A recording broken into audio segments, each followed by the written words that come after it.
Welcome to the Atheist Christian Book Club. We are a monthly gathering of both skeptics and believers who discuss important books from both perspectives. We alternate books, so we'll do a Christian book, then an atheist book, Christian book, atheist book. And we really strive to have respectful conversations, and we figure we're about 98% effective in that goal. So we want to thank you for coming here today. We have a special guest. The actual author is with us. We've had that happen a couple times before. We're really excited. But before I talk to you about our special guest, I did want to announce our next club, which is going to be May 3rd. We're going to be looking at the book, The Christian Delusion by John Loftus. I'm James Walker, the president of Watchman Fellowship, an apologetics Christian organization that focuses on interfaith evangelism. But I'm also co-founder of our book club, of our Atheist Christian Book Club. With me is our other co-founder, Bill Cluck, who's a former Christian, now atheist. And Bill, why don't you tell us a little bit about why you've been pushing for this book? Why are we doing the John Loftus book? Because this is the best book you can give to a Christian who's deluded about their Christianity. Okay, it's an anthology by John Loftus, who used to be a student of William Lane Craig, oddly enough. But forget Dawkins and the sophomore books like The God Delusion. Those are lightweight. This guy knows where the dead corpses are. Some of the chapters, if you don't get to read the whole book, the best chapter is The Outside Test of Faith, which is like the silver bullet of Christianity. Very briefly, our faith is determined by where our geographical location and our peer group. It's, Christian apologists like Frank, have all the answers to any question you have, but I don't think he can answer the outsider test of faith. Are you familiar with that, Frank, by the way? Say it again. The outsider test of faith. I'm on the outside. I know. You're only working over here. Well, let's get my computer. It's The Outsider Test of Faith by John Loftus. No, I have not. Basically, we don't look at things objectively when it comes to our faith. It's all about our culture. He uses the phrase, we're swimming in a Christian culture. So it's almost like asking a zebra to change his stripes than to ask someone to look rationally and objectively about their faith. The other chapter we're going to focus on is The Resurrection of Jesus by John Loftus. Very good critique of the resurrection. And even Christians, if you look at the back of the book, even they say, hey, I don't agree with this guy, but go and look at his arguments. Every Christian needs to address these arguments. So the whole book's fair game, but I think we're going to look at those, specifically at those two chapters, so you don't have to read the whole, 400 or 500 pages. Right. So the chapters we're going to be looking at specifically are The Outsider Test of Faith. We're going to be discussing the run on the resurrection, correct? Yeah. And also chapter 12, I believe, at best, Jesus was a failed apocalyptic prophet. And you have Barterman's book, Jesus, Apocalyptic Prophet of the coming millennium. He wrote that book. And D.L. Allison has an excellent book out. You're familiar with that, Ken. You're always talking about it. But that's what scholarship says now, is since 1906, when Albert Schweitzer wrote his great book, the consensus for the last 100 years has been Jesus is best viewed in the parameter of an apocalyptic prophet who basically had a bad weekend in Jerusalem. Okay, so we will be looking at Loftus on that, and Loftus, by the way, is former Christian. He's graduate BA from Great Lakes Christian College, MA and a Master's of Divinity degrees from Lincoln Christian University. He is a graduate of Trinity Evangelical Divinity School, and so we will also be trying to line up a Skype interview. So if you get a head start on the book and have a question for Loftus, we will try to incorporate that into our interview, and then we'll be able to watch it here together for our next club meeting. So that's going to be, did you pass these around yet? Yeah, okay. You passed That's it. going to be May 3rd. Yeah. Right, and so I want to encourage you to be if anybody doesn't have one, we got available for that. So, but this time we're going to be looking at the Christian book, and it's going to be Stealing from God by Frank Turek. Who? And Frank Turek, I'll tell you all about him. He's we're very privileged to have the author here. This is, I think, the 4th or 5th maybe book club where we've had the author present with us. This is one of them. Frank's been, Dr. Turek's been very busy. He's spoken today so far, I know, at UTA, in Rockwall at a high school. Is there something else too?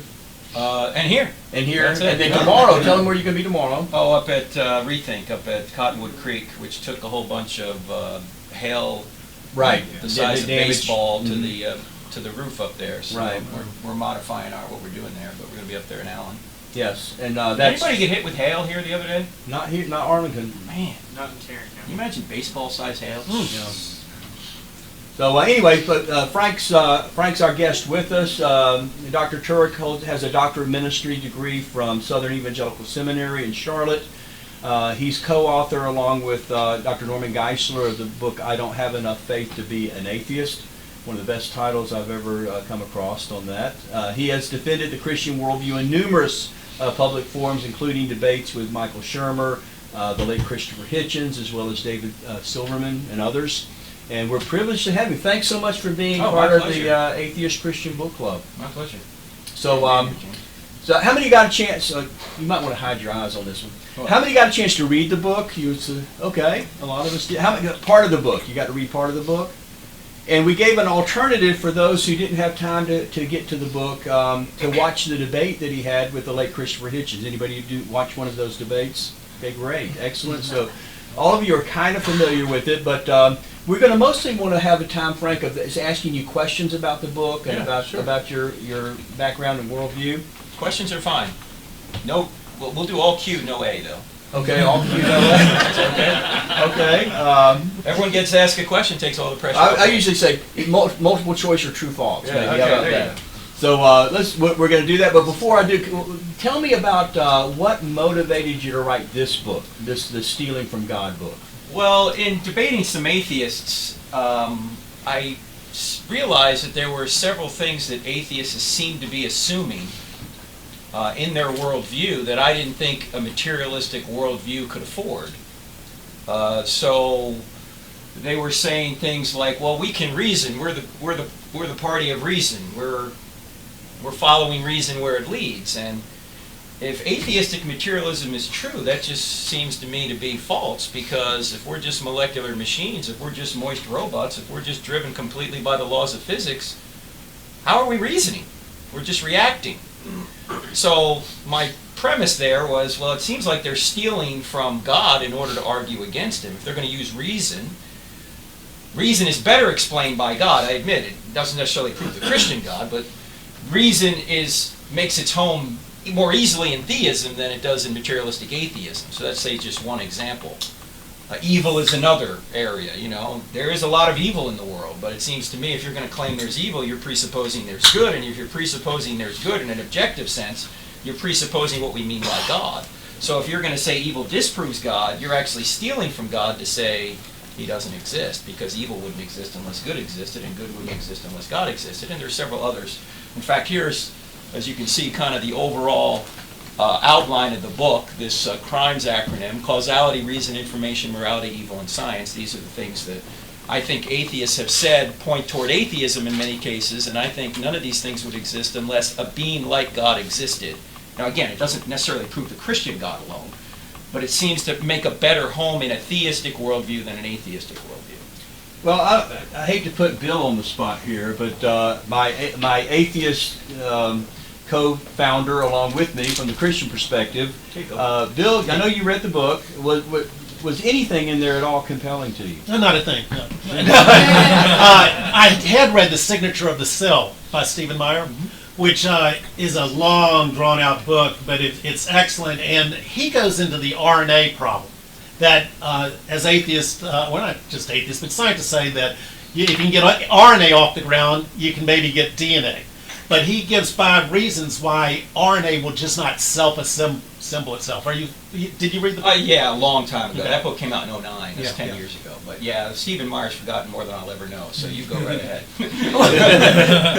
But, I mean, yeah, there's compelling evidence. One of the most compelling you gave was in the amoeba. I think you said there's like 10 Encyclopedia Britannicas of information in a single amoeba. 1,000. That's Richard Dawkins.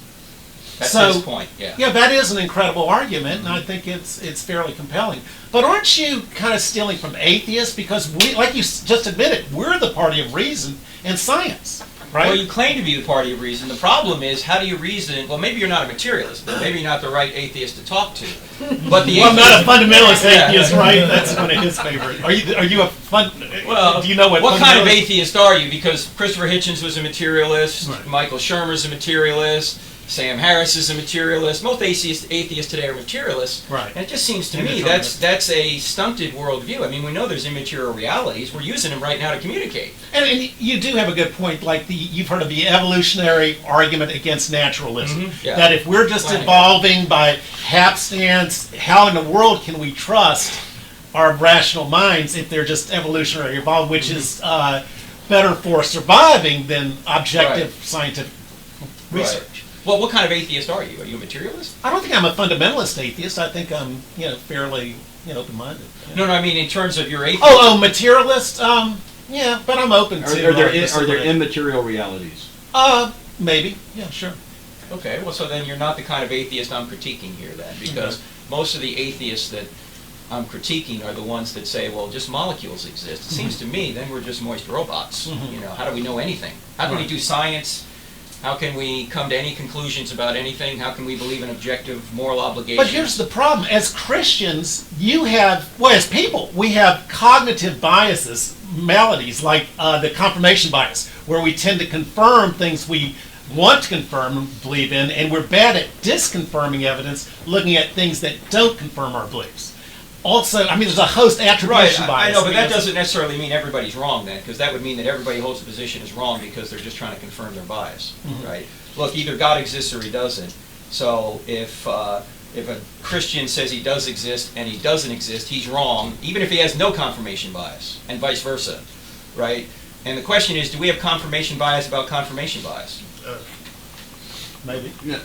Backing up a little bit, Right. this thoroughgoing materialism, is this what makes Sam Harris argue that there's no such thing as free will? Only Yes, and there's no such thing as consciousness. In fact, if you'll permit me, I want to no, show a that's short what little we're here for, video, yeah. now that you mentioned Sam Harris, because if I can find this, I will.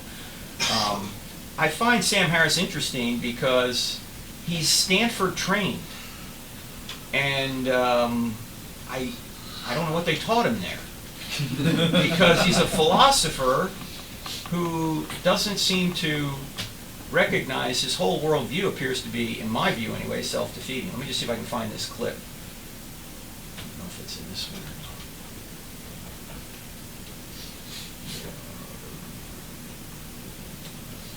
Stand by for Vector's Victor. Okay. Okay. Okay, in the middle. Just wondering, that's all. You guys know who Sam Harris is, right? Most of you here know who Sam Harris is? You just start. Will they hear the audio of this? Yeah, we do the microphone. Here's Sam Harris. Just listen to what he says and see if you agree with it or see if there's any problem with it. Here we go. I guess we're not hearing Sam Harris, are we? You might have to choose. They're about. No, I think you have to choose audio output to the TV. Okay, stand by for Vector Victor. Call for Clarence. Roger. I'm the oldest guy here. Nobody's watching Airplane. Oh, it's right. Yeah, Roger. Well, I am serious, but don't call me Shirley. There you go. Oh, do I want which Airplane? Do I want which one? Yeah, the Samsung. Just that's what I want. Yes, sir. Cool. Let's see if it works now. Stand by. I'm not arguing All that right, I'm gonna start over. Hold on. Here we go. Here's Sam. I'm not arguing that consciousness is a reality beyond science or beyond the brain, or that it floats free of the brain at death. I'm not making any spooky claims about its metaphysics. What I am saying, however, is that the self is an illusion. The sense of being an ego, an I, a thinker of thoughts in addition to the thoughts, an experiencer in addition to the experience. That the sense that we all have of riding around inside our heads as a kind of a passenger in the vehicle of the body. That's where most people start when they think about any of these questions. I mean, most people don't feel identical to their bodies. They feel like they have bodies. They feel like they're inside the body, and most people feel like they're inside their heads. Now that sense of being a subject, a locus of consciousness inside the head, is an illusion. It makes no neuroanatomical sense. There's no place in the brain for your ego to be hiding. We know that that everything you experience, your conscious emotions and thoughts and moods and the impulses that initiate behavior, all of these things are delivered by myriad different processes in the brain that are spread out over the whole of the brain, that they can be independently erupted. We have a changing system. We are a process. And there's not one unitary self that's carried through from one moment to the next, unchanging. And yet we feel that we have this self. It's just this center of experience. Thoughts? Yeah, I have a question about that. Mm-hmm. If we have no identity and consciousness is a delusion, who is it that's being deluded again? Who the right question to ask? Well, yeah, I mean, I don't understand how a delusion can exist if there is no self to be deluded. I'm missing his point there. Well, one of my questions is this, is how did you, as self, come to the conclusion that selves don't exist? Correct. How can you speak for someone else if you yourself aren't conscious to do that? Right. Well, it reminds me of Daniel Dennett, who said consciousness is an illusion. One wonders if he was conscious when he wrote that. I mean, is it just me, but does this appear to be self-defeating? To say this, and this guy went to Stanford. Also, I'd like to ask him this. So you're saying there's no one who actually reasons or does science. Because if you're not a self, how can you reason and how can you do science? And these are supposed to be the pillars of his worldview. Another question I'd ask, if selves don't exist and consciousness is an illusion, then why should we trust your illusions, which is kind of the point you just made, right? I might also ask, what's the only way to discover that you're having an illusion or a dream? How do you know, if you're having a dream, how do you know it's just a dream? When do you realize it's just a dream? When you wake up. In other words, you got to get outside the dream to know what you were having is just a dream. So if he's going to say that his whole consciousness is a dream, he'd have to get beyond his consciousness to say his consciousness is just a dream. In other words, he'd have to get some sort of super consciousness like God in order to say that his own consciousness is just an illusion. So it seems to me this is just basic philosophy that I don't understand a man who was trained at Stanford wouldn't see. Maybe he has confirmation bias, Bill. Maybe. Although I doubt it. He's a doctorate in neuroscience. I know, that's the problem. Why? Well, shouldn't we trust him rather than ourselves? There's no selves. Didn't you just hear him? Oh! You got me on that one. By the way, Jim Hall is an atheist member who does the Atheist Edge, which just reached 5,000 subscribers. Congratulations. Thank you. But even as an atheist, he feels, I don't know about, did you feel his fine-tuning arguments were compelling? Because you've admitted the fine-tuning It's was... the thorn in my side. It is the most compelling argument believers have. And that's what Hitchens said too, by the way. Oh, really? Yeah. Wow, I'm in good company. We posed the same question to believers here, and the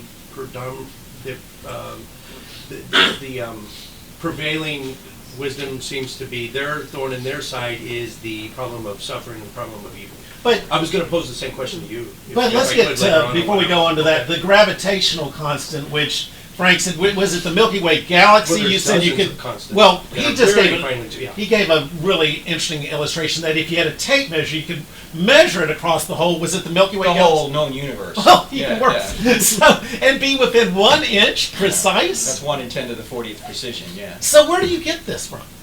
Where do I get that illustration Did from? you make up the number? No, I got it from an interview that Lee Strobel did with a physicist. I can't remember who it was, but in his book, Case for the Creator, as he gave the illustration. You know, there's all sorts of, it may have been Robin Collins. There's all sorts of illustrations that you can give. In the debate with Hitchens, I gave the illustration of removing 1 electron from an aircraft carrier would be the equivalent of, if you were to do that, the aircraft carrier would be uninhabitable. The universe would be uninhabitable. Well, the first book we read by Hugh Ross, The Improbable Planet, he says it's like a speck, it doesn't matter, a speck on a battleship, Right, exactly. that the mass density of the universe has to be that precisely fine-tuned. So, anyway, are you ready to make your recommitment there, or you've never read? Oh, absolutely not.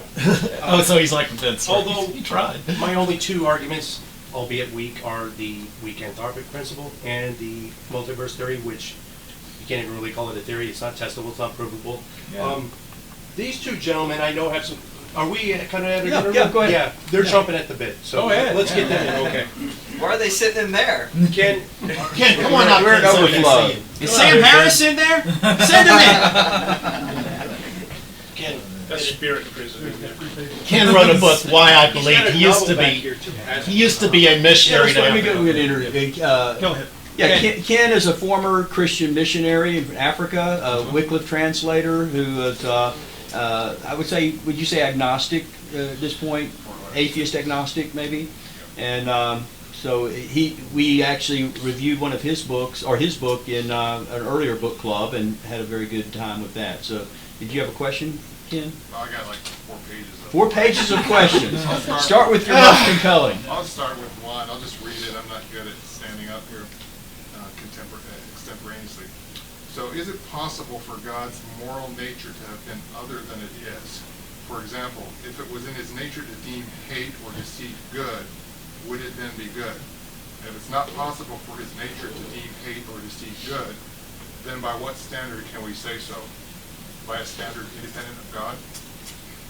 Well, no, God is the ultimate standard, so no, That's hate, what I said. yeah, hate doesn't, or I should say evil doesn't exist unless good exists, because evil is the privation in good. You know, evil is like cancer. If you take all the cancer out of the body, you got a better body. If you take all the body out of the cancer, you got nothing. So in other words, evil doesn't exist on its own. There can't be, as C.S. Lewis put it in Mere Christianity, a pure dualistic universe couldn't exist. You couldn't have independent good and evil as if they're independent, equal, co-equal forces, because evil is, well, that's evil right there. It quit unexpectedly. Evil is a privation in good, so evil, in order to exist, presupposes good must exist. So no, God's nature couldn't have been different. He is the very standard. Now the buck has to stop somewhere. You just can't keep going on with, you know, standards. It's the old Euthyphro dilemma, which I know you're familiar with. Right, but is it even possible that it could have been otherwise, that his nature could have been No, I don't think so, because God is unchangeable and he is the standard of whatever we mean by God. He is the So then does he unchangeable deserve standard. any credit for his nature? Credit, what do you mean by that? In other words, did he have any choice in making himself who he is? He didn't make himself who he is, he just is, right? He's the I am. So if a person Speak up so they can hear you better. If They're having a rock trouble. has a nature, then it doesn't deserve any praise or credit for being what it is, right? It didn't have any choice in the matter. Well, if God is the ultimate good being, whatever that Right, means, the summum bonum, the Right. ultimate being, then of course he deserves praise, but I think what an error we sometimes make, even as Christians, is we think that God gets something out of our praise. He doesn't get anything out of our praise. He's an infinite being. You can't add to him by praising him. You can't take away from him by cursing him. The people that get the benefit, or those that get the benefit from either praise or the detriment of cursing, are us. That's why he wants us to worship him, not for his benefit. He doesn't get anything out of it. It's for our benefit. Right, but we you know, all of us, whether we're atheists or or believers, we tend to have a sense of somebody has done something or shown characteristics that we deem praiseworthy, Right. and it usually involves what we consider a choice to do something that we think is good. But if God had no choice in the matter, then how can we attribute any sort of real goodness to Because it? Just the way he is? he's the ultimate goodness. Take Jesus, for example. If Jesus comes to earth and could sin but didn't, or even couldn't sin but didn't, he's still praiseworthy because he's good.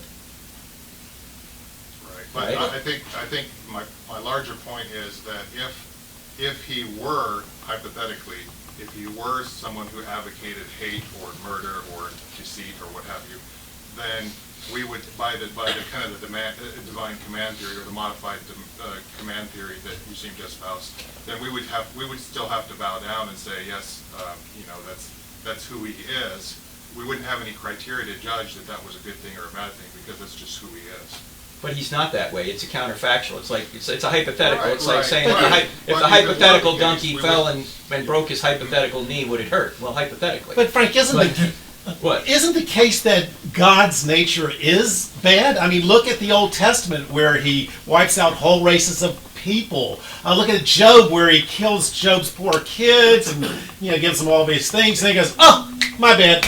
Here, I'll give you some new kids." I mean, that is one of the most horrible. You've read Dave Barker's book, or what's By Dan Barker. By what standard is that evil, though, Bill?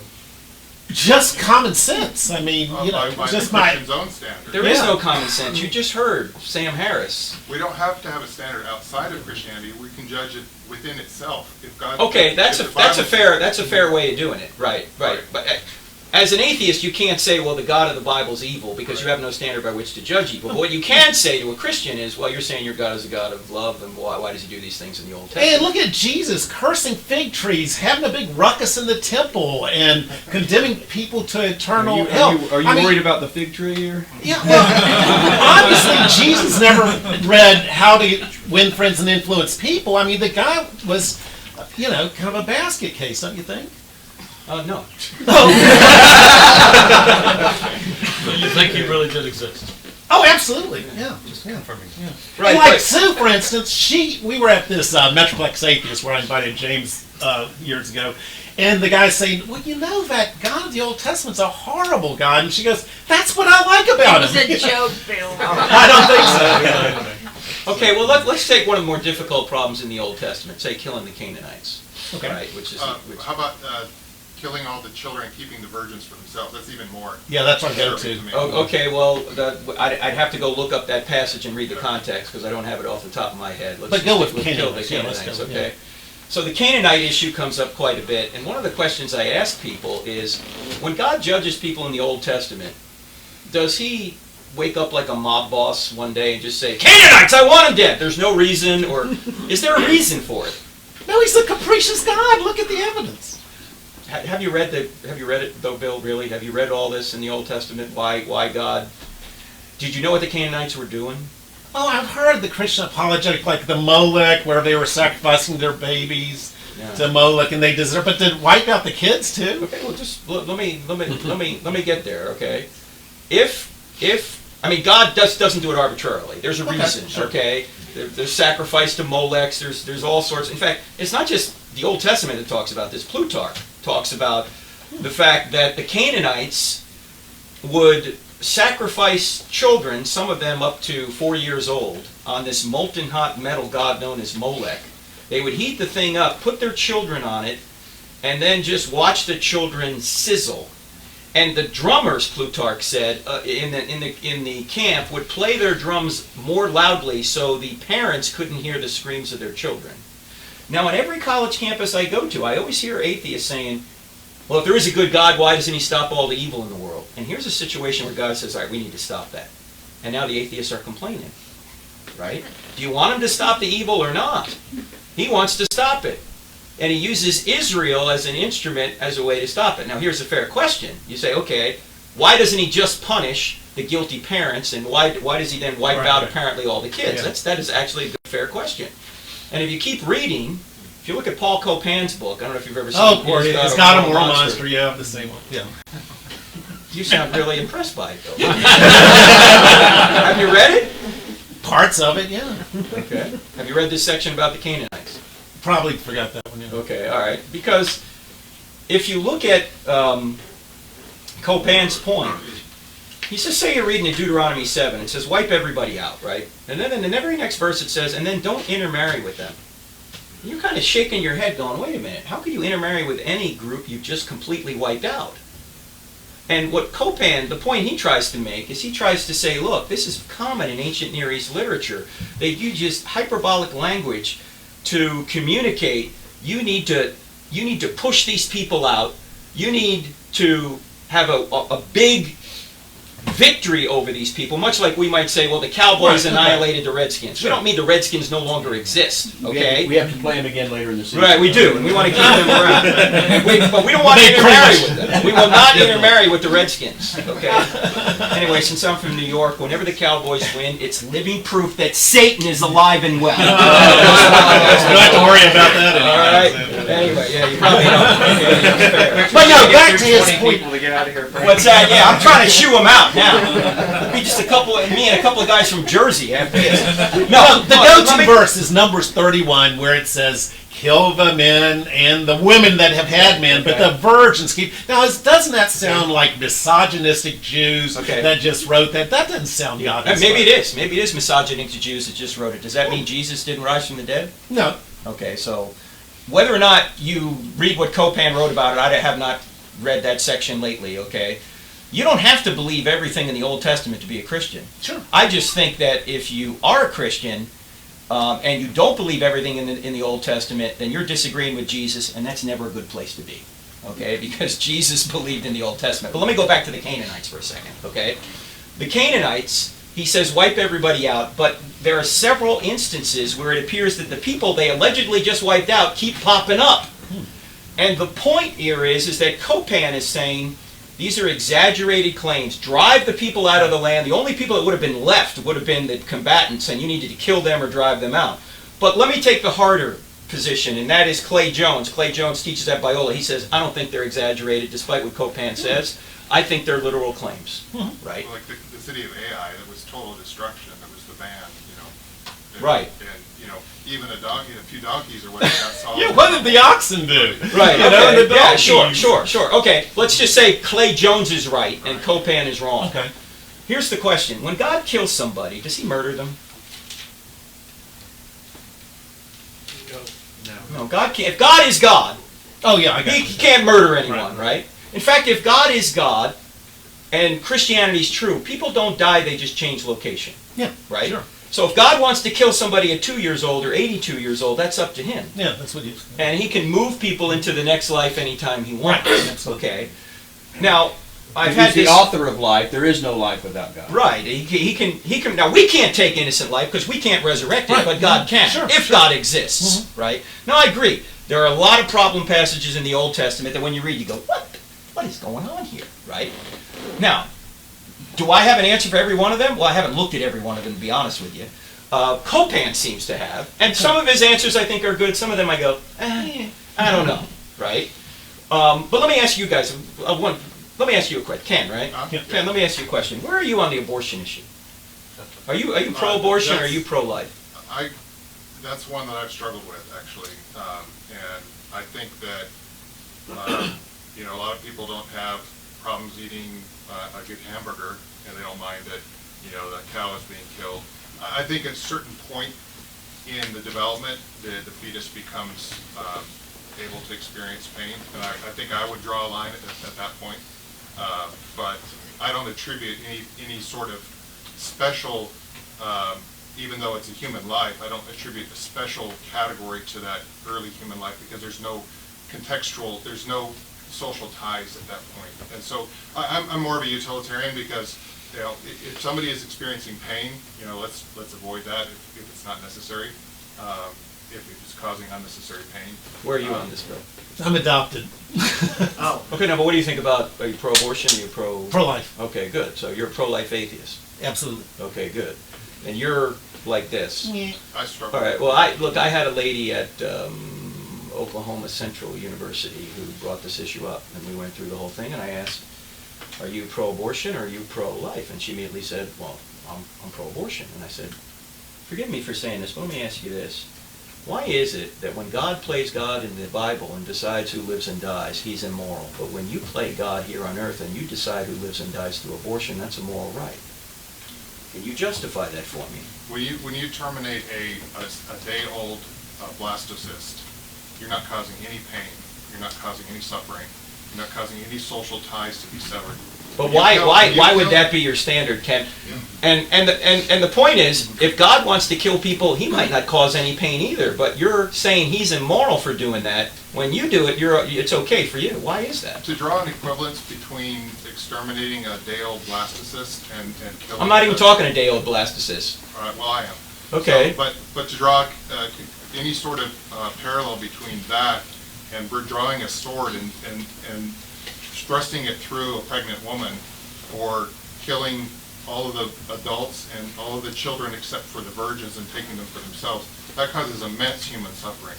It can't to even compare that with snuffing out a day-old blastocyst just shows the bankruptcy of this idea of a soul as being the marker or the standard for what is right. Well, and wrong. if atheism is true, there is no standard. We're just molecular machines. We're just overgrown germs.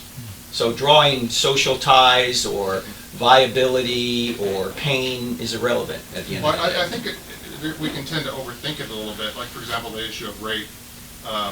Yeah, I don't know whether there's such a thing as moral objectivity or whatnot, but I do know that I don't want to live in a society where my wife is raped or my daughter is raped. That's not a society I want to live in. So I'm perfectly within my rights to advocate for. Wait, let me stop you right there, Ken. Forgive me for this. I think you're going to key on the word rights. Yeah, I am. I'm perfectly at liberty to push for the abolition of rape or the proscription of rape in our society, because I don't want it to happen. If we allow it to happen, then it can happen more easily to my wife or to my daughter. So it's just for pragmatic reasons. It's not because rape is inherently wrong. I think we build a construction of that it's wrong because of the practical outcome of allowing it. And then, But why would it be wrong to allow it? I just got through describing that. I mean, why would I want to allow it and then allow my wife and my daughter? What if you could? What if someone like Stalin, who had the power to rape and kill whoever he wanted to, could do so without any consequence? Why should he not do that? Well, our societies become ever more integrated. You know, past centuries and millennia, every little society could do its own thing. But who was it? Eli, somebody or other talked about that. First they came for the Jews, then they came for the homosexuals, then they came for. Okay, but Stalin doesn't have that problem. Stalin has all the power he needs to live his life to the age of 74 and shake his fist at God one last time. He died very comfortably in his bed. He had no consequence for anything he ever did. Why shouldn't he do what he did? Let me change the subject slightly to Hitler, okay? Because it's. Stay with Stalin. Use my example. Come on! It's immoral to change examples right now, Ken. Then I'll go to Stalin. But you know, the world recognized that Hitler was growing. He was imperialistic, and he, you know, there were people that he was categorizing that for targeting for death, you know, destruction. If you allow that cancer to happen, it's going to spread worldwide, and then we're all going to be subject to deprivation. You know, the more that we allow that to happen, the more it's going to make our lives miserable. Yeah, but the question has nothing to do with other people trying to stop him. The question is, why shouldn't he do it if he can get away with it? Well, we're going to stop him. You didn't stop Stalin. Well, that was to our Anyway, Chris is actually going to do a review of your book. He's with the Atheist Edge, and he's done a review of a couple other books that we've read. So go ahead, Chris. You got a question. I was going to ask, kind of piggybacking on this. I mean, all these questions they kind of presuppose that there is an objective good and there is an objective evil, and they're not just categories that we place actions into. I wasn't sure what the justification was for actually saying that there is these objective good and objective evil before we start talking about where that comes from. Well, did you have a chance to read the book? I did. Okay. So I don't think you can prove there's objective good because you can't prove what you already know. In other words, you already know that murdering babies for fun is wrong. You already know that torturing babies for fun is wrong. Everybody in here knows that. Everyone knows that crucifying children like ISIS does is wrong. So it's just a common sense knowledge. It's as Louise Anthony put in her debate with William Lane Craig. I think I quote her at the end of the book there, at the end of the chapter. She's an atheist who admitted at the end of her debate, she said, any argument for moral skepticism would be built on weaker premises than the moral intuitions I already have that objective moral obligations exist. So in other words, any argument for atheism is weaker than the premise we already know that, say, murdering or torturing babies for fun is wrong. Well, that's one. Grizz, I had a question on your question. Were you saying that there is an objective good, and you wanted to talk about the basis of that, or are you questioning if there is such a thing? I think that as individuals and as societies, civilizations, we place actions and general general activities into certain buckets. We classify charity as good, and we classify murder as evil. You mean arbitrarily we do that? Not arbitrarily. I think we can do so for various reasons. We can figure out as a society what is better to advance society, what keeps society together, and that's why. Why should anyone care about that? If we live in society, sir. I know, but Stalin didn't have to worry about that. So why should he care? Why is he wrong? Well, realistically, people don't have to care, and those people are welcome to go live by themselves and even if you want to say that the Judeo-Christian God is the objective source of good and evil, you still have 80% of the world population that doesn't believe in that God. But you don't need to believe in the God to know it. That's the whole point. You don't even need to know about Jesus. You don't even need to have a Bible. It's already written on our hearts. In fact, C.S. Lewis did the spade work on this, as you know, from Abolition of Man. He surveyed all these different cultures and realized that they had a core moral code. Yeah, they had some differences, but he said, you'll never find a community which believed that, say, double-crossing everybody that was kindest to you was a virtue, and running away in battle was a virtue. He said, you might as well imagine a place where 2 + 2 = 5. They don't exist. Okay, Right. so that's not necessary for the moral law to exist, but he's saying it is interesting, regardless of what their religious backgrounds are, they all had this common moral code. Right, so maybe it's not something that's based on religion. It could be based on just what civilizations throughout the world have figured out is basically necessary for civilization to even happen. Is it grounded in Darwinianism, or? I wouldn't say it's grounded in Darwinianism. I know there are people who would make that case. I'm not personally prepared to make that case, but I think that, we've realized that, as a society, as civilization, we're better off if we're not wantonly murdering each other. Okay, but what you're doing is you're importing moral language into a system that doesn't have morality. That's the point. When you say we're better off, what does better mean? Well, society is able to advance when we work together. Advance, what does that mean? Well, barbarians don't build skyscrapers. We Okay, figured so- out that we're better off. Right, but that's not a moral thing to build a skyscraper. So that's not a moral category, whether or not you build a skyscraper, but... We're suffering less. Okay, so it's just there's less pain, and less pain is always good? More fulfillment. Yeah. Fulfillment in what sense? Well, you have the freedom to do what you want to do with your life. So Stalin can do what he wants to do? Without impinging on others who have the same. Now Because you- the thing, But now, Ken, now you're importing a moral standard in as soon as you say Well, without impinging on others. Let me get back to what you said about the leaving battle. I mean, Mm-hmm. can you imagine what would happen to a society where all the soldiers habitually just cut the field and left? You can talk a little bit louder, they're trying to hear back there. Well, and we can You go can't over this. imagine a non-moral reason, a non-divine reason for why it would be be frowned upon for people to leave the battle, to just jump ship. I don't know if I'm following your question. Well, Restate it, Ken. Can Jim talk? Jim had a question. We can go bomb this to death. Let's just call this a tie on the moral thing. Yeah, I don't want to get hung up on one question. There's so many more, but Yeah. I feel like the non-believers are hogging it. So does anyone? Yeah. What do you guys? Oh, here we go. Israel. So, switching That's gears not a little bit. biblical name. Yeah. Where did you get that? So, I had a chance to read the book and loved it, by the way. I had a question on, I think you mentioned it at least twice in here. I didn't highlight it, so I couldn't find it, but you're talking about eternity, and basically the argument for an eternal God, and scientists try to use an argument for the possibility of an eternal universe, or multiple universes and one of them being eternal. And you said that if this universe existed eternally, then we couldn't be in the day that we're in today. Right. Could you elaborate on that a little bit more? Yeah, that's called the Kallang cosmological argument, and it's probably best illustrated if I can find it here. Hang on a second. I'm just going to get my cursor. Can I just throw it out while we're doing it? Yeah, go tell Let's them. see if I'm right. The Kallang is everything that began to exist has a cause. The universe began to exist. That universe had to have a cause. We assign that word God. That's More or less? that's actually part of it, Jim. But is it Jim or? Yes, sir. It is Jim. Okay, I'm sorry. It's the evidence for that, and it's right here. This is just one way of this is one way of looking at the evidence. Let's say this is a timeline here, and we don't know how far back this timeline goes. Here is today, the present, and there's yesterday, there's the day before yesterday, there's last week.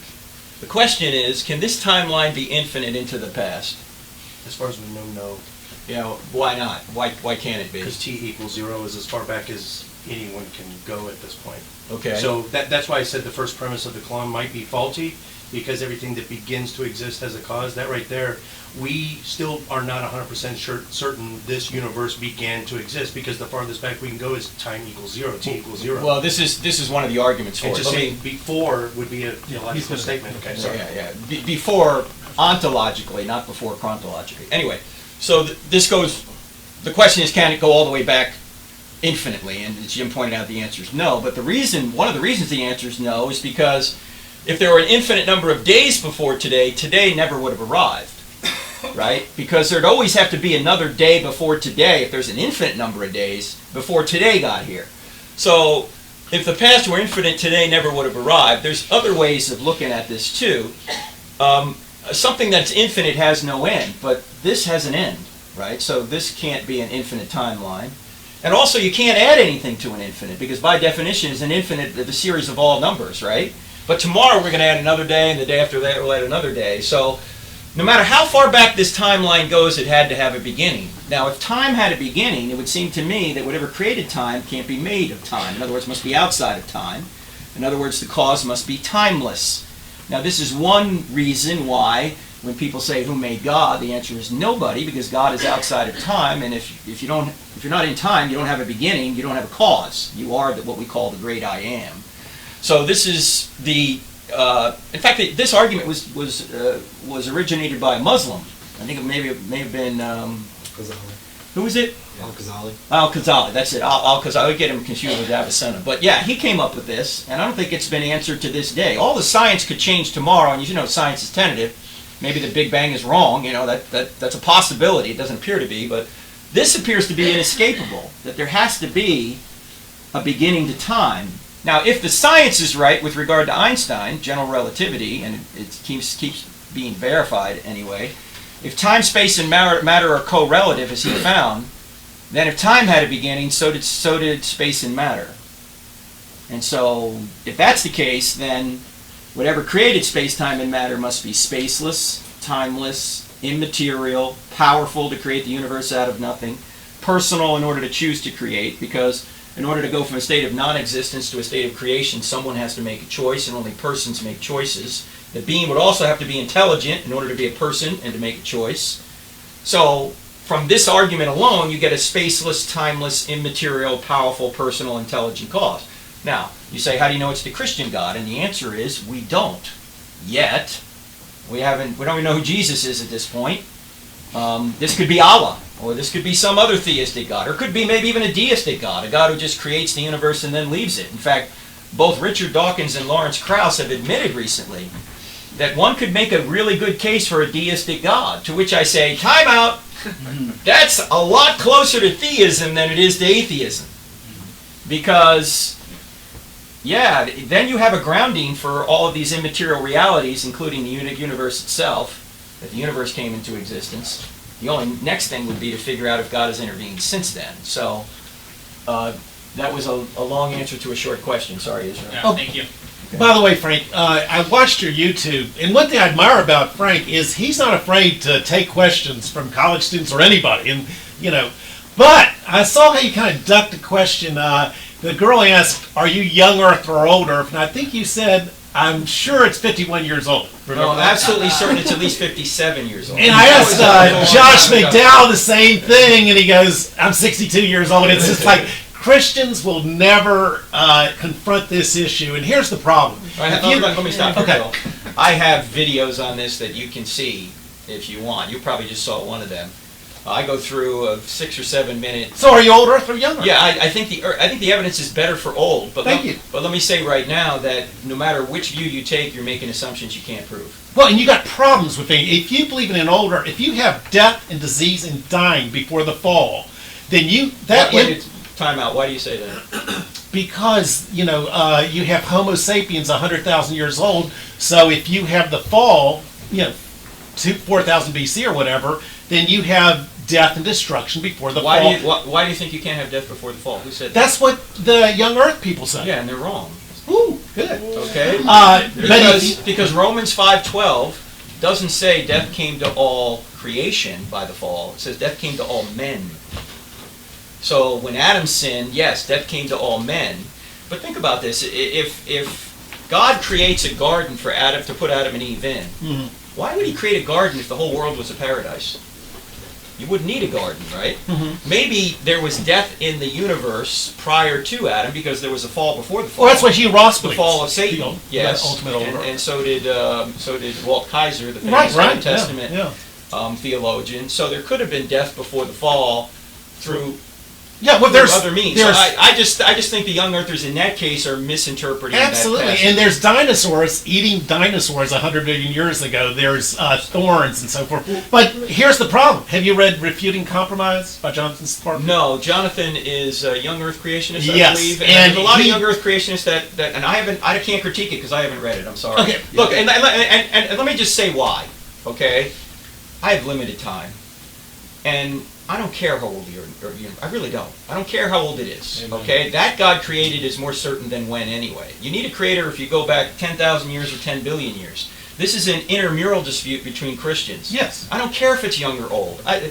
And you don't have to believe one way or the other to be a Christian. So it's not an issue of salvation for me. So I don't spend a lot of time. Well, when I used to go to Young Earth conferences, like in Lynchburg, Virginia, they'd put Hugh Ross on the screen. Might as well put Satan on the screen. I mean, they absolutely. Go ahead. We have a question. Neil has one. Neil. Yes, sir. Yeah, so I'd like to make a couple points and see if you've got any comments on Yes, this. sir. But one of the things that I think we're trying to struggle with here is a grand metaphysical question. It's an ontological and cosmological question. And whenever you post time, okay, which is an epistemological fact or event, you're starting at the wrong end of the question. So, for example, Henry Bergson made the point, and I think it's really valid, that time is only a construct of our minds. There's only the duration of present, and that's it. And from God's point of view, we're really talking about eternity or the present. So the questions that we need to ask are, what is eternity and why is that important and what gift does that mean to us? And the issues of time and how we derive these things are really kind of like Frank said, they're somewhat irrelevant. So what's your question? My point is that when we look at this issue, or a lot of these issues, and we start with time, you're not arguing off the right basis. You're making kind of a giant category mistake. So I'm just speaking supportively of a metaphysical Christian view. Yes, it's a good insight. And this is from the Stanford Encyclopedia of Philosophy. I don't know if this is correct or not, but this is an interesting perspective on time. This is what they say. The theory of relativity is generally taken to support the idea that the universe is a four-dimensional space-time block and that time is a matter of perspective and that an ideal knower outside the universe would observe it all at once. That's what we mean by God. Now again, this is not a Christian publication. This is what they're saying based on Einstein's theory of general relativity. Okay, so if God's outside of time, he does see it all at once, so to speak. But one thing we need to realize, if the classic view of God is correct, God doesn't know things like we know things. He doesn't have to go through a syllogism. You know, all men are mortal, Socrates is a man, therefore Socrates is mortal. He just knows it all at once. And he has knowledge, or he is knowledge, we have knowledge. We think that God has to go through a series of syllogisms to learn things. No, he just knows all things. He's outside of time. And by the way, a much more robust book on some of the evidences for God is a book written by Ed Feser. I don't know if you've heard of Ed Feser, F-E-S-E-R. The book is called 5 Proofs of the Existence of God. And Feser goes back to Aristotle, Aquinas, Anselm, Leibniz, some of the biggest names in the history of philosophy, and he pulls together the 5 what he perceives are the best arguments for God, which have nothing to do with empirical import, nothing to do with science as we know it, natural sciences. He's dealing with act potency, he's dealing with essence existence, he's dealing with the fact that everything that we know about in the world is composed, so there must be an uncomposed composer. In other words, they're not probability arguments like some of these arguments are. He's talking about metaphysical certainty. And so the reason I don't use these arguments before a general public is because A, I don't understand them well enough myself. B, the general public doesn't traffic in ideas like act potency and essence existence. You would need a philosophy course before you could even start to present these kinds of concepts. So it's difficult to understand yourself and it's difficult to communicate these to a lay audience, these kinds of arguments are more intuitive. You know, if there is a beginning, there must be a beginner. If there's design, there must be a designer. But Phaser would say those arguments are inferior to the ones he's given, and guess what? I agree with him. I agree there are better arguments for God than even some of the ones I use. But with a lay audience, you don't have the capacity to really. Before we take go into another depth. question, real quick, it is going to be time for a break in just a second, so we're going to do one more question. I'll let Bryson have his question, and we'll do an answer on that. But what we want to do is we're going to have a break for about 10 minutes. Restroom, there's another restroom upstairs. I know we're going to be crowded back there. There's coffee and some refreshments, dessert still available as well. So this last question before the break. Yeah, I just wanted to ask if you thought that presuppositional apologetics are intellectually dishonest or not, because I know some of the evidential versus presup, that's kind of like an in-house debate. Yeah. So what is your perspective on that? Let me just quick definition first. Yeah, let me just say, Bryson, if I understand presuppositional apologetics, and I don't claim to understand it completely, because again, I don't study it, okay? But I chaired a debate or dialogue between Richard Howe, who's a professor at our seminary, a classical apologist, and Scott Oliphant, a reformed professor from, I think, Westminster, okay? And he's a presuppositionalist. And during the dialogue, it became clear to me that what essentially Oliphant was saying, and please correct me if I'm wrong, if you think he's got the wrong definition or I misunderstood his definition. He was trying to say that in order to know anything, you have to assume the Bible's true. Do you understand it that way? That's pretty much it. Okay, forgive me. That is the stupidest thing I've ever heard in my life. Okay? Right. Because, well, a number of reasons. Before there was a Bible, how did anybody know anything? We don't get all our truths from the Bible. In fact, most of the truths we know we don't get from the Bible. There's so many things you need to know before you can know what the Bible says. You need to know logic, you need to know grammar, you need to know the situation going on in the text, you need to have some historical context. You have to know cause and effect. You have to know the principle of uniformity, that causes in the past were like those in the present. I mean, there's so many things. You have to assume your senses are reliable.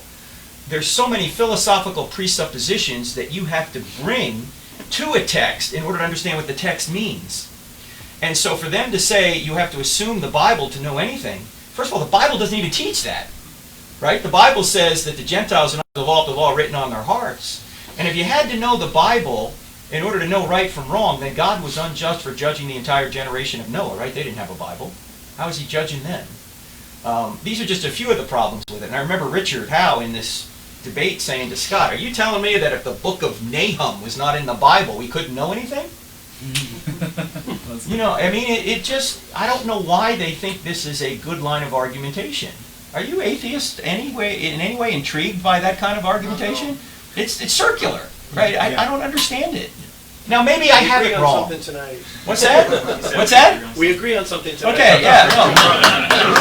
No. Now, maybe forgive me, maybe I'm wrong. Maybe people out there will say, Frank, you don't understand presuppositionalism. Okay, maybe I don't. But if that's their argument, that's silly. It really is. And for people to argue over the method, like they'll say, well, you ought not be doing that. You ought not be giving these arguments. Just assume it's true. Well, why are you giving me an argument I ought not give arguments? Here are 5 reasons you ought not give reasons. James, before we go to break, the live chat said there was a gentleman in the back with his hand up this whole time. I want to identify him for after the break. Who was waiting for... I had my hand. Okay, so we'll hit you right after the break. All right. Hit him right now. Go ahead, hit him. Okay, we're going to take a break right now, and we'll be back in 10 minutes. All right. Can we get you in there? I just Guys having fun yet? If I can make it.